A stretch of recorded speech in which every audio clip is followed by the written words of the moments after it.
નમસ્કાર વિદ્યાર્થી મિત્રો, નોલેજ સંકુલમાં આપ સૌનું સ્વાગત છે. વિદ્યાર્થી મિત્રો, આપ સૌ જાણો જ છો કે નોલેજ સંકુલ એ એક જ એવું પ્લેટફોર્મ છે ગુજરાતની અંદર જે ટેકનિકલ ઓફિસર અને ફૂડ એનાલિસ્ટ જે એસએમસી ની ભરતી છે એના માટેનું મટીરિયલ પ્રોવાઈડ કરે છે. તો અત્યારે આપણે એસએમસી ના ટેકનિકલ ઓફિસર અને ફૂડ એનાલિસ્ટના એમસીક્યુ પાર્ટ 1 લઈને આવી ગયા છીએ, બરાબર છે. આજથી આપણે આ સિરીઝ શરૂ કરવા જઈ રહ્યા છીએ, જેની અંદર ટેકનિકલ ઓફિસર અને ફૂડ એનાલિસ્ટના લગતા ઇમ્પોર્ટન્ટ એમસીક્યુ આપણે સોલ્વ કરીશું, બરાબર છે. જો આપનો સપોર્ટ રહ્યો, સાથ સહકાર રહ્યો, તો આપણે આ સિરીઝને કન્ટિન્યુઅસ પણ રાખીશું. તો ચલો ફર્સ્ટ ક્વેશ્ચન તરફ આગળ વધીએ આપણે.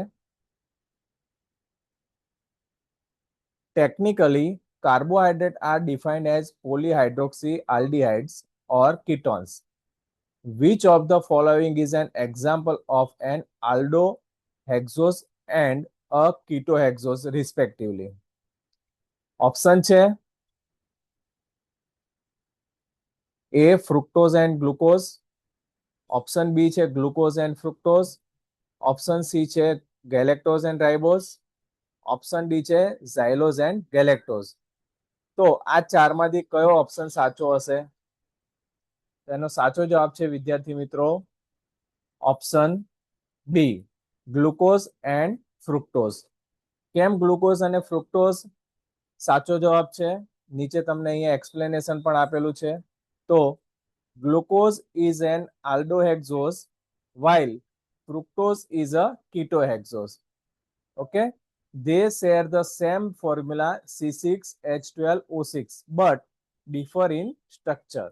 Okay, structurally ગ્લુકોઝ અને ફ્રુક્ટોઝ અલગ છે, બાકી એમની જે ફોર્મ્યુલા છે તે સેમ છે. ચલો નેક્સ્ટ સેકન્ડ નંબરનો ક્વેશ્ચન જોઈએ.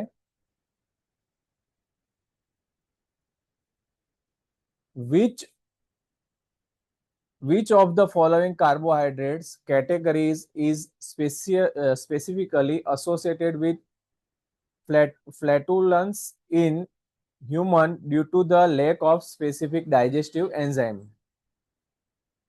અહીંયા ઓપ્શન આપેલા છે આપણને 4. Disaccharide like trehalose, polysaccharide like amylopectin, oligosaccharide like raffinose and stachyose, monosaccharide like xylose. વિદ્યાર્થી મિત્રો, જ્યારે એસએમસીની ટેકનિકલ ઓફિસર અને ફૂડ એનાલિસ્ટની રિક્વાયરમેન્ટ માસ્ટર ડિગ્રીઝ માગેલી છે, જેથી કરીને આપણું જે તૈયારી કરવાનું લેવલ છે એ પણ કેવું રહેશે? એડવાન્સ લેવલ રહેશે, બરાબર છે. અત્યાર સુધી આપણે લેબ ટેકનિશિયનની અંદર કેવું કરતા હતા કે બેઝિક વસ્તુ જ તૈયાર કરતા હતા, પણ ટેકનિકલ ઓફિસર અને ફૂડ એનાલિસ્ટ માટે એટલી જે તૈયારી છે એ ઇનફ નથી. આપણે એને એક સ્ટેપ ઉપર લઈ જવું પડશે અને એડવાન્સ લેવલની તૈયારી કરવી પડશે, બરાબર છે. જેથી કરીને તમને અહીંયા વર્ડિંગ્સ પણ થોડા ટફ જેવા દેખાતા હશે, પણ આપણે તૈયારી પણ એ ટાઈપની જ કરવાની છે. ચલો તો હવે આપણે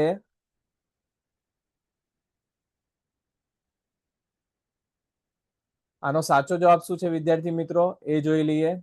આનો સાચો જવાબ છે option C, ઓલિગોસેકેરાઇડ like raffinose and સ્ટેકાયોઝ. શા માટે સી ઓપ્શન સાચો છે?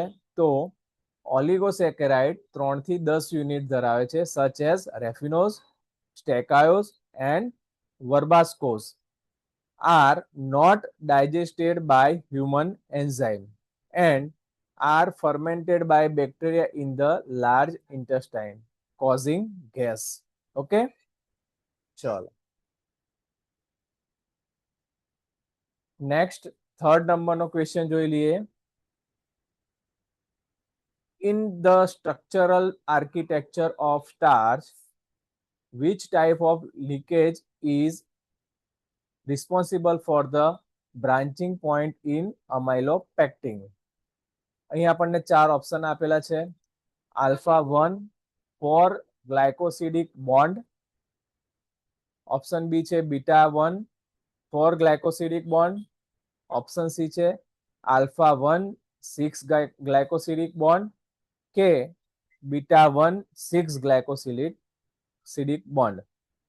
હવે વિદ્યાર્થી મિત્રો, આપણે જે પણ ચર્ચા કરીએ છીએ અત્યારે, જે પાર્ટ 1 ની અંદર જે પણ MCQ ની ચર્ચા કરીએ છીએ, તે દરેકે દરેક MCQ exam point of view ખૂબ જ ઇમ્પોર્ટન્ટ છે. બરાબર છે. જો તમે આની નોટ્સ બનાવવા માંગતા હોય તો નોટ્સ પણ બનાવી રાખજો, જેથી કરીને જ્યારે પણ એક્ઝામ નજીક આવશે ત્યારે તમને આ વસ્તુ શું થશે, રિફર કરવામાં ઈઝી પડશે. ઓકે, ચલો, આનો સાચો જવાબ છે વિદ્યાર્થી મિત્રો option C, alpha 1 6 glycosidic bond. કેમ સાચો જવાબ આ છે આલ્ફા 1 6 ગ્લાયકોસિડિક? તો amylose is a linear with alpha 1 4 bond. Okay, amylopectin is branched and these branches occur via alpha 1 6 glycosidic bond approximately every 24 to 30 glucose units. Okay, આની વિસ્તૃત તમારે જો માહિતી જોઈતી હોય તો તમારે ટેકનિકલ ઓફિસર અને ફૂડ એનાલિસ્ટનો જે કોર્સ નોલેજ સંકુલ દ્વારા પ્રોવાઈડ કરવામાં આવે છે, એમાં દરેકે દરેક વસ્તુની વિગત તમને ઇનડેપ્થ આપેલી છે. બરાબર છે. ચલો, ચોથા નંબરનો ક્વેશ્ચન જોઈએ આપણે. The process of retrogradation in starch based food in most directly responsible for which of the following sensory changes? Option છે option A, the rapid swelling of rice during boiling. Option B છે the stalling of bread and stiffening of cooked rice upon cooling. Option C છે the browning of bread crust during baking. And option D છે the formation of viscous gel in the stomach. તો આનો સાચો જવાબ છે વિદ્યાર્થી મિત્રો option B, the stalling of bread and stiffening of cooked rice upon cooling. નીચે આપણને આની સમજૂતી પણ આપેલી છે. તો retrogradation occurs when amylose chain reeling into a crystalline network upon cooling after gelatinization, leading to the stalling of bread and textural hardening of rice. ચલો, next 5 નંબરના ક્વેશ્ચન તરફ આગળ વધીએ આપણે. Match the psychological effect to the correct type of fiber, delayed gastric emptying and interferes with cholesterol absorption. અહીં આપણને option આપેલા છે. ઓપ્શન એ છે ઇન્સોલ્યુબલ ફાઈબર, એક્ઝામ્પલની આ એક્ઝામ્પલ આપેલું છે લિગ્નિન. ઓપ્શન બી છે સોલ્યુબલ ફાઈબર, એક્ઝામ્પલ છે પેક્ટિન એન્ડ ગમ્સ. ઓપ્શન સી છે ક્રૂડ ફાઈબર, એક્ઝામ્પલ છે સેલ્યુલોઝ રેસિડ્યુ. ઓપ્શન ડી છે હેમિસેલ્યુલોઝ. તો અહીં આપણો સાચો જવાબ શું છે વિદ્યાર્થી મિત્રો? સાચો જવાબ છે ઓપ્શન બી, સોલ્યુબલ ફાઈબર, જેનું એક્ઝામ્પલ છે પેક્ટિન એન્ડ ગમ્સ. તો શા માટે આ ઓપ્શન બી સાચો છે? because of soluble fibers like pectin and gums from viscous gel that slow down digestion and gastric emptying, which help in reducing cholesterol and glucose absorption. Okay, I hope everyone is got the question. Now, 6th number question is regarding FSSAI labeling regulation, which analytical parameter is prioritizing for nutritional declaration on food packages? અહીં આપણને 4 option આપેલા છે: crude fibre, net carbohydrates, total dietary fibres and acid detergent fibre. તો અહીં આપણો સાચો જવાબ થશે વિદ્યાર્થી મિત્રો option C, total dietary fibre. કેમ ટોટલ ડાયટરી ફાઈબર સાચો જવાબ છે? Because of FSSAI labeling focus on total dietary fiber rather than crude fiber, which is just the residue after acid or alkaline digestion, for accurate nutritional information. Okay, next question તરફ આગળ વધીએ.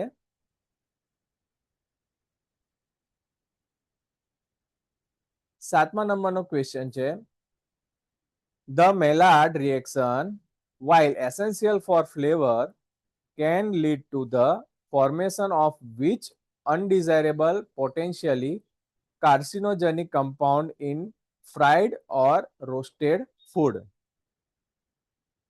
અહીં આપણને option આપેલો છે: A acrylamide, B trypsin inhibitor, option C lysine glucose complex and option D ammonium sulphate. તો અહીં આપણો સાચો જવાબ છે વિદ્યાર્થી મિત્રો ઓપ્શન એ એક્રિલેમાઇડ. કેમ એક્રિલેમાઇડ સાચો જવાબ છે? Because of excessive Maillard browning, particularly in high heat processing of starchy food, can produce acrylamide and undesirable compound. ચલો નેક્સ્ટ ક્વેશ્ચન તરફ આગળ વધીએ. 8 નંબરનો ક્વેશ્ચન શું કહે છે વિદ્યાર્થી મિત્રો? Which of the following amino acid is categorized as conditionally essential, meaning it is required during specific physiological state like infancy or illness? Option છે ફિનાઇલ એલેનાઇન, ઓપ્શન બી છે ટ્રિપ્ટોફાન, ઓપ્શન સી છે આર્જિનિન એન્ડ ઓપ્શન ડી છે methionine. તો અહીં આપણો સાચો જવાબ છે વિદ્યાર્થી મિત્રો સી ઓપ્શન આર્જિનિન. કેમ આર્જિનિન સાચો જવાબ છે? Arginine along with cysteine and glycine is considered conditionally essential. Phenylalanine, tryptophan and methionine are strictly essential amino acid. Okay, તો phenylalanine, tryptophan and methionine શું છે? એ એસેન્શિયલ એમિનો એસિડ છે. ચલો next 9 નંબરનો ક્વેશ્ચન જોઈએ આપણે. In the context of limiting amino acid, which specific amino acid is typically deficient in cereals and pulses respectively? Okay, તો અહીં આપણને 4 ઓપ્શન આપેલા છે: lysine in cereals, methionine in pulse. Option B છે methionine in cereals, lysine in pulse. Option C છે threonine in cereals and valine in pulse. Option D છે histidine in cereals and leucine in pulses. તો અહીં આપણો સાચો જવાબ શું છે? અહીં આપણો સાચો જવાબ છે option A lysine in cereals and methionine in pulses, because cereals are generally low in lysine while pulses are typically low in sulfur containing amino acid like methionine. Okay, ચલો નેક્સ્ટ ક્વેશ્ચન તરફ આગળ વધીએ. 10th નંબરનો question છે: which protein quality index specifically measure the percentage of absorbed nitrogen that is retained by the body?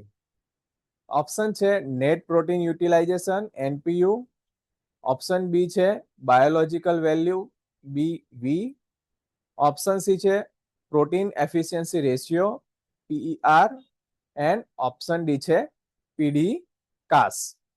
Okay, તો અહીં આપણો સાચો જવાબ શું છે વિદ્યાર્થી મિત્રો? ચલો સાચો જવાબ જોઈએ એના પહેલા વિદ્યાર્થી મિત્રો આપને જણાવી દઉં કે ગુજરાતની અંદર ફક્ત ને ફક્ત નોલેજ સંકુલ દ્વારા ટેકનિકલ ઓફિસર અને જુનિયર એનાલિસ્ટ દ્વારા થિયરી ઈ બુક્સ અને એમસીક્યુ જોડે જોડે તમને પ્રોવાઈડ કરવામાં આવે છે. બરાબર છે. તો આની અંદર જે મટીરિયલ આપણે પ્રોવાઈડ કરીએ છીએ તે કોમ્પ્રિહેન્સિવ થિયરી તમને અવેલેબલ થશે, પ્લસ તમને ટોપિક વાઇઝ જે સિલેબસ આપણને પ્રોવાઈડ કરી દીધો છે એસએમસી દ્વારા, તો એના અનુરૂપ જ તમને એક એક સિંગલ ટોપિકની પીડીએફ મળશે. દરેક પીડીએફની નીચે તમને એમસીક્યુ અવેલેબલ કરવામાં આવશે. બરાબર છે. તો એ એમસીક્યુ પણ 1500+ પ્રેક્ટિસ એમસીક્યુ હશે, ટોપિક વાઇઝ કવરેજ હશે. બરાબર છે. અને આ બધી જ વસ્તુ તમને ફક્ત ને ફક્ત 900 રૂપીઝની અંદર મળી જશે. બીજી એક વસ્તુ એ કહેવાની છે વિદ્યાર્થી મિત્રો કે ગુજરાતી મીડિયમ અથવા તો ગુજરાતી જે પ્રિફર કરતા વિદ્યાર્થીઓ હોય કે જેમને ગુજરાતી વધારે સમજ પડતી હોય ઇંગ્લિશ કરતા, તો એ વિદ્યાર્થીઓ માટે પણ આપણે શું છે અલગથી ગુજરાતીની અંદર કન્ટેન્ટ પ્રોવાઈડ કરેલું છે, જેથી કરીને તે વિદ્યાર્થીઓ પણ ઇઝીલી એ વસ્તુને સમજી શકે. પ્લસ એક બેનિફિટ એ છે, નોલેજ સંકુલ સાથે તમે જો જોડાઓ છો તો તમારો એક બેનિફિટ એ રહેશે કે તમારે અલગ અલગ બુક રિફર કરવાની જરૂર રહેશે નહીં. ફોર એક્ઝામ્પલ, તમને અહીંયા આપણને 5 થી 6 અલગ અલગ સિલેબસની અંદર ટોપિક આપેલા છે, તો તમે શું કરશો કે ભાઈ એક ટોપિક માટે અલગ બુક લેશો, બીજા ટોપિક માટે અલગ બુક લેશો. બરાબર છે. તો તમારો એ જે ખર્ચો છે એ 5 થી 6 હજાર રૂપિયા થઈ જશે. જે વસ્તુ તમને અહીંયા 900 રૂપીઝની અંદર ઈ બુક અને એમસીક્યુ સાથે જ કમ્બાઈન આપી દેવામાં આવશે. જે વસ્તુ અત્યાર સુધીની અપડેટ વસ્તુ છે એ વસ્તુ તમને અહીંયા સર્વ કરવામાં આવશે, જેથી કરીને આવનારી આપણી એસએમસીની ટેકનિકલ ઓફિસર અને જુનિયર એનાલિસ્ટની એક્ઝામમાં કોઈ પણ આપણો વિદ્યાર્થી મિત્ર જે છે એને એવું ના થાય કે આપણે આમાંથી શું છે કે તૈયારી આપણી ઓછી પડી. બરાબર છે. તો ટોપિક વાઇઝ આપણને મટીરિયલ નોલેજ સંકુલની અંદરથી મળી જશે. તો જે વિદ્યાર્થી મિત્રોએ હજુ સુધી એપ્લિકેશન ડાઉનલોડ નથી કરી, તો એ વિદ્યાર્થી મિત્ર પ્લીઝ એપ્લિકેશન ડાઉનલોડ કરે. એની અંદર તમને ડેમો કોપી પણ અવેલેબલ છે, તો એ ડેમો કોપી એકવાર જોઈ લે. ત્યારબાદ જો તમને સારી લાગે તો પછી એ તમારે પરચેસ કરે. અને મને એટલું વિશ્વાસ છે કે મારા વિદ્યાર્થી મિત્રો જે છે એમને ડેમો કોપી અચૂકથી પસંદ આવશે અને આગળની જે એક્ઝામની તૈયારી છે એ શરૂઆત કરી દેશે. ચલો, નેક્સ્ટ આપણે જે ક્વેશ્ચન જોયો એનો સાચો જવાબ આપણે હવે જોઈ લઈએ. તેનો સાચો જવાબ છે વિદ્યાર્થી મિત્રો બી ઓપ્શન, બાયોલોજિકલ વેલ્યુ. તો વિદ્યાર્થી મિત્રો અહીં આપણે જોઈએ ઓપ્શન શું હતો પહેલા એ ફરીથી એકવાર જોઈ લઈએ કે which protein quality index specifically measure the percentage of absorb nitrogen that is retained by the body. તો એનો સાચો જવાબ છે બાયોલોજિકલ વેલ્યુ. કેમ બાયોલોજિકલ વેલ્યુ એનો સાચો જવાબ છે? Because biological value is calculated as nitrogen retained upon nitrogen absorbed into 100. NPU by contrast use nitrogen intake as the denominator. બરાબર છે. તો એનો સાચો જવાબ આપણો બાયોલોજિકલ વેલ્યુ છે. વિદ્યાર્થી મિત્રો, જો તમને આ સિરીઝ પસંદ આવતી હોય, બરાબર છે, અને તમને આ જે એમસીક્યુ છે એ પણ જો પસંદ આવતા હોય તો પ્લીઝ વિદ્યાર્થી મિત્રો વિડીયોને અત્યારે પોઝ કરી અને વિડીયોને લાઈક કરી નાખજો. પ્લસ જો તમારા વિદ્યાર્થી મિત્ર ફ્રેન્ડ અથવા રિલેટિવ્સ કોઈ તૈયારી કરતા હોય એસએમસીની ટેકનિકલ ઓફિસર અથવા ફૂડ એનાલિસ્ટની, તો એ વિદ્યાર્થી મિત્રને આ વિડીયો તમે અચૂકથી શેર કરજો, જેથી કરીને એમને પણ આ વસ્તુનો લાભ મળી રહે. બરાબર છે. ચલો, નેક્સ્ટ આપણે 11 નંબરનો ક્વેશ્ચન જોઈએ. How does net protein utilization, જેને આપણે એનપીયુ કહીએ છીએ, mathematically relate to biological value. Okay, અહીં આપણને સ્ટેટિસ્ટિકલ ઇક્વેશન આપ્યું છે, એ આપણે યાદ રાખવાનું છે. જે આપણી થિયરી જે છે એની અંદર આપણને ઇઝી વેમાં સમજાવેલું છે. તો ઓપ્શન આપણને આપેલા છે NPU is equal to BV upon digestibility. Option B છે NPU is equal to digestibility plus BV. Option C છે NPU is equal to digestibility multiply BV. And option D છે NPU is equal to BV multiply nitrogen intake upon 100. તો અહીં આપણો સાચો જવાબ શું છે? સાચો જવાબ છે વિદ્યાર્થી મિત્રો option C digestibility into BV. તો એની સમજૂતી આપણે જોઈ લઈએ. NPU accounts for digestibility. It is equivalent to digestibility multiplied by the biological value. ચલો નેક્સ્ટ ક્વેશ્ચન તરફ આગળ વધીએ. 12th નંબરનો ક્વેશ્ચન શું કહે છે? The FAO currently recommended which of the following as a more accurate metric for protein quality because it utilize ileal digestibility. તો અહીં આપણે ચાર ઓપ્શન છે જોઈ લઈએ. પીડીકાસ, ઓપ્શન બી છે BV biological value, option C છે ડિયાસ ઓર ઓપ્શન ડી છે PER. તો અહીં આપણો સાચો જવાબ છે વિદ્યાર્થી મિત્રો ઓપ્શન સી. કેમ સાચો જવાબ સી છે? ધ ડાયજેસ્ટિબલ ઇનડિસ્પેન્સેબલ અમિનો એસિડ સોર્સ, જેને આપણે ડિયાસ કહીએ છીએ, DIAAS, બરાબર છે. એક્ઝામની અંદર આનું ફૂલ ફોર્મ પણ કદાચ પૂછી શકે છે કે DIAAS ડિયાસનું ફૂલ ફોર્મ શું છે? તો ડાયજેસ્ટિબલ ઇનડિસ્પેન્સેબલ અમિનો એસિડ સ્કોર. ઓકે, સ્કોર જે છે યાદ રાખવાનું છે, પાછળ જે સ્કોર લાગેલું છે. Is the emerging standard because it use ileal digestibility, avoiding the interference of colonic microbes found in the fecal-based PDCAS. ચલો નેક્સ્ટ 13 નંબરનો ક્વેશ્ચન જોઈએ આપણે.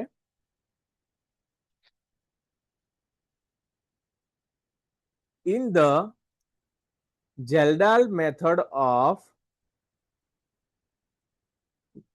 for nitrogen determination, what is the specific role of the digestion stage? અહીં આપણને ઓપ્શનમાં એ ઓપ્શનમાં લખેલું છે to release ammonia gas from the sample using NaOH. Option B છે to convert organic nitrogen into ammonium ion using concentrated sulfuric acid. Option C છે to titrate the captured ammonia with standard HCl. Option C છે to measure the weight gain of the test subject. જેલ્ડાલ મેથડના વિશેનું અહીં આપણને સવાલ કરેલો છે. તો એનો સાચો જવાબ શું છે? એનો સાચો જવાબ છે option B to convert organic nitrogen into ammonium ion using concentrated sulphuric acid. તો એની સમજૂતી જોઈ લઈએ. Digestion involves heating the sample with H2SO4 and a catalyst to oxidize organic matter and convert nitrogen into ammonium sulfate NH4 to SO4. ચલો વિદ્યાર્થી મિત્રો next question તરફ આગળ વધીએ. 14th નંબરનો ક્વેશ્ચન છે during the distillation phase of the Kjeldahl method what reagent is added to the digest to release ammonia gas NH3? Option A છે boric acid, option B છે પોટેશિયમ સલ્ફેટ, ઓપ્શન સી છે sodium hydroxide અને option D છે copper sulphate. તો અહીં આપણો સાચો જવાબ છે વિદ્યાર્થી મિત્રો ઓપ્શન સી સોડિયમ હાઇડ્રોક્સાઇડ. સમજૂતી જોઈ લઈએ એકવાર ફટાફટ. The digest is alkalized with NaOH which reacts with the ammonium ion to release ammonia gas which is then distilled into a boric acid solution. Okay, I hope everyone is got this question. Next question તરફ આગળ વધીએ. 15 નંબરનો question છે what is the standard nitrogen to protein conversion factor used for dairy products in the Zeldal calculation? Option છે 6.25, 5.70, 6.38 or option D 1.40. અહીં આપણો સાચો જવાબ છે વિદ્યાર્થી મિત્રો ઓપ્શન સી 6.38. વિદ્યાર્થી મિત્રો આ ટાઈપના જે ક્વેશ્ચન છે ને એક્ઝામની અંદર પૂછાવાની પૂરેપૂરી શક્યતા હોય છે, જેથી કરીને હું ખાસ ભાર આપીશ કે આ જે એમસીક્યુ સિરીઝ છે એને તમે કન્ટિન્યુઅસ નિહાળતા રહેજો. બરાબર છે. આની અંદર ટોપિક વાઇઝ બરાબર છે, ટોપિક વાઇઝ તમને એમસીક્યુઝ લાવતા રહીશું. અને જો આ સિરીઝ તમને ગમતી હોય બરાબર છે, તમે તૈયારી કરતા હોય ટેકનિકલ ઓફિસર ફૂડ એનાલિસ્ટને, તો આ વિડીયોને ખાસ કરીને લાઈક કરજો, જેથી કરીને મને ખ્યાલ આવે કે મારે આ સિરીઝને આગળ કન્ટિન્યુઅસ રાખવાની છે. તમે કોમેન્ટ પણ કરી શકો છો વિદ્યાર્થી મિત્રો. બરાબર છે કે આ સિરીઝ કેવી છે, આના ક્વેશ્ચનનો ભારાંક કેવું છે, આનું મીડિયમ કેવું છે, ઇઝી છે, ટફ છે, બરાબર છે, મીડિયમ છે. તો તમે મને કોમેન્ટ કરીને જણાવો કે આના જે ક્વેશ્ચન છે તે એનું ભારાંક કેવું છે. બરાબર છે. ચલો, એની એક્સપ્લેનેશન એ છે, while 6.25 is the general factor for most food, 6.38 is specifically used for dairy and 5.7 is used for wheat. આની અંદર જ આપણા 3 ક્વેશ્ચન બીજા થઈ જાય છે. બરાબર છે. શું થઈ જાય છે કે જનરલ ફેક્ટર કેટલું છે આપણું 6.25, તો એવું કંઈ એક્ઝામમાં પૂછાય તો આપણને એ પણ યાદ રહેવું જોઈએ. બરાબર છે. ડેરીની અંદર આપણે શું 6.38 યાદ રાખીશું અને વીટ માટે 5.7 યાદ રાખવાનું છે. ઓકે, ચલો, ગુડ. 16 નંબરનો ક્વેશ્ચન જોઈએ. Which component is not a part of the insoluble fiber category? અહીંયા ઓપ્શન છે સેલ્યુલોઝ, લિગ્નિન, હેમિસેલ્યુલોઝ ઓર મ્યુસિલેજીસ. ઓકે, તો અહીં આપણો સાચો જવાબ છે વિદ્યાર્થી મિત્રો ઓપ્શન ડી મ્યુસિલેજીસ. કેમ? Because insoluble fiber includes cellulose, hemicellulose and lignin. આ જે 3 જે છે એ insoluble fiber છે. Mucilage along with pectin and gums are classified as soluble fiber. બરાબર છે. તો insoluble fiber આપણે યાદ રાખીશું as well as soluble fiber પણ યાદ રાખવાનું છે. ઓકે, તો 2 પ્રકારના ક્વેશ્ચન આપણે આમાંથી થઈ ગયા. Very good. ચલો, 17 નંબરનો ક્વેશ્ચન જોઈએ. The protein efficiency ratio PER is an index based on the weight gain of which test subject per gram of protein consumed. Option છે human infants, growing rates, adult humans and ruminants. તો અહીં આપણો સાચો જવાબ છે વિદ્યાર્થી મિત્રો option B growing rates, because protein efficiency ratio determined by measuring the weight gain of growing rates and it is remain a standard for infant formula labeling. Okay, ચલો next 18 નંબરનો ક્વેશ્ચન જોઈએ. What is the primary catalyst mixture used in the Zeldal digestion flask to facilitate weight oxidation? Option છે K2SO4, CuSO4. Option B છે HCl and NaOH. Option C છે boric acid and methyl red. Option D છે lysine and trypsin. આ જે ઝેલ્ડાલ reaction, ઝેલ્ડાલ method, બરાબર છે, એ જે પ્રક્રિયા છે એના ઉપરથી એક્ઝામની અંદર ઓછામાં ઓછા 2 થી 3 ક્વેશ્ચન આવવાના છે, જેથી કરીને એના ઇર્દ ગિર્દ જે પણ ક્વેશ્ચન બનતા હોય એ દરેક ક્વેશ્ચનને આપણે ટીપ ઓફ ધ ટંગ યાદ રાખવાના છે. ચલો, આનો સાચો જવાબ જોઈ લે વિદ્યાર્થી મિત્રો.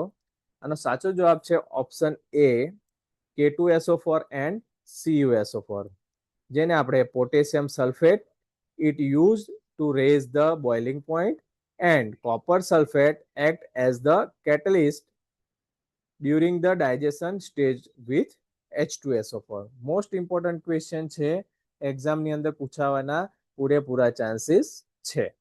ચલો, ઉપર આપણે એકવાર ચર્ચા કરી જ દીધી છે આની, ફરીથી હું ચર્ચા નથી કરતો. પણ વિદ્યાર્થી મિત્રો, જો તમારે ટેકનિકલ ઓફિસર જુનિયર એનાલિસ્ટની તૈયારી કરતા હોય તો એકવાર જરૂરથી ડેમો કોપી તમે રિવાઇઝ કરી જજો. બરાબર છે, એકવાર જોઈ લેજો, જેથી કરીને તમારે આગળ શું ડિસિઝન લેવું એ તમારા ઉપર છે. તમારી તૈયારી કેવી છે અને કેવી રીતના આગળ કરવાની છે એ પણ તમે ડિસિઝન જાતે લઈ શકો છો. ઓકે, ઇવન તમારે કંઈક ક્વેરી હોય તો તમે અહીંયા નીચે આ નંબર આપેલો છે એ નંબર પર તમે કોલ કરી અથવા વોટ્સઅપ મેસેજ કરીને પણ પૂછી શકો છો.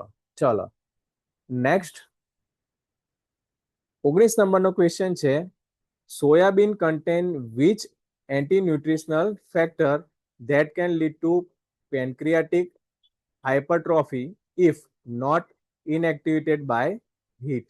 ઓકે, ઓપ્શન છે એક્રિલેમાઇડ, ઓપ્શન બી છે ટ્રિપ્સિન ઇનિબિટર, ઓપ્શન સી છે લિગ્નાઇન અને ઓપ્શન ડી છે રેફિનોઝ. તો અહીં આપણો સાચો જવાબ છે વિદ્યાર્થી મિત્રો option B trypsin inhibitor. Because soybean contain trypsin inhibitor which prevent the action of digestive enzymes, impaired protein utilize and potentially causing pancreatic issue if the beans are not properly cooked. Okay, ચલો next 20 નંબરનો question જોઈએ આપણે.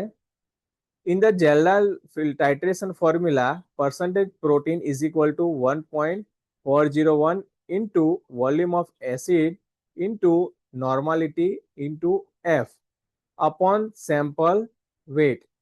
What does the constant 1.401 represent? Okay, અહીં આપણો આ જે વસ્તુ પૂછેલી છે એ શું કહેવા માંગે છે?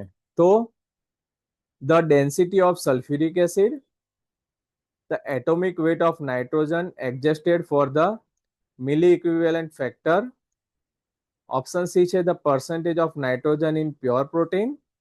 And option D છે the boiling point of ammonia.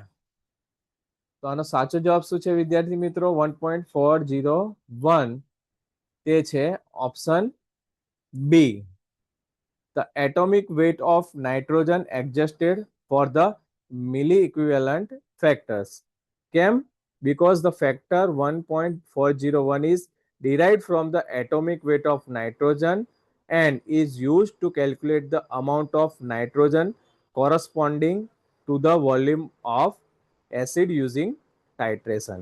Okay, ચલો આજે આપણે પાર્ટ 1 ની અંદર 20 ક્વેશ્ચન જે છે એનું આપણે ડિટેલ સોલ્યુશન અને એક્સપ્લેનેશન જોયું. બરાબર છે, હવે તમારો કામ એ કરવાનું છે વિદ્યાર્થી મિત્રો કે તમને જો આ વિડીયો પસંદ આવ્યો હોય તો વિડીયોને એક લાઈક આપવાની છે, જેથી મને આઈડિયા આવશે કે હા વિડીયો મારું વર્થ વેલ્યુએશન છે. બરાબર છે, હું જે કાર્ય કરું છું એ સારું છે, તમે મને પસંદ કરો છો. બરાબર છે, અને આગળ આ રીતના જે છે એ આપણે નેક્સ્ટ ટોપિકના ઉપર MCQ લાવવાના રહેશે. બરાબર છે, જે આપણે એક્ઝામની અંદર મોસ્ટ ઇમ્પોર્ટન્ટ જે ક્વેશ્ચન છે એના વિશે આપણે સોલ્યુશન કરીશું અને એનું એક્સપ્લેનેશન પણ કરીશું. ત્યારબાદ બીજી વસ્તુ એ કરવાની છે કે આ જે ક્વેશ્ચન છે એનું એ કેવું છે, મીડિયમ કેવું છે, ઇઝી છે, ટફ છે, કે આનાથી બી ઇઝી તમને ક્વેશ્ચન જોઈએ છે કે આનાથી ટફ ક્વેશ્ચન જોઈએ છે? બરાબર છે, બીકોઝ ઓફ આપણે જે એક્ઝામ આપવાની છે એ માસ્ટર લેવલની એક્ઝામ આપવાની છે. બરાબર છે, જેથી કરીને મેં એ ટાઈપના જ ક્વેશ્ચન તૈયાર કર્યા છે જે આપણને એક્ઝામમાં શું થશે, જ્યારે એક્ઝામની અંદર બેસશું ને ત્યારે આપણને ઇઝી વેમાં અન્ડરસ્ટેન્ડિંગ થશે. બરાબર છે, તો આઈ હોપ તમને આ વિડીયો ગમ્યો હશે. તો તમારા મિત્ર વર્તુળમાં પણ તમે શેર કરી શકો છો. બરાબર છે, અને વિડીયોને લાઈક કરવાનું ભૂલતા નહીં. ચલો, thank you very much. Next વિડીયોમાં મળીએ આપણે. જય હિન્દ, જય ભારત.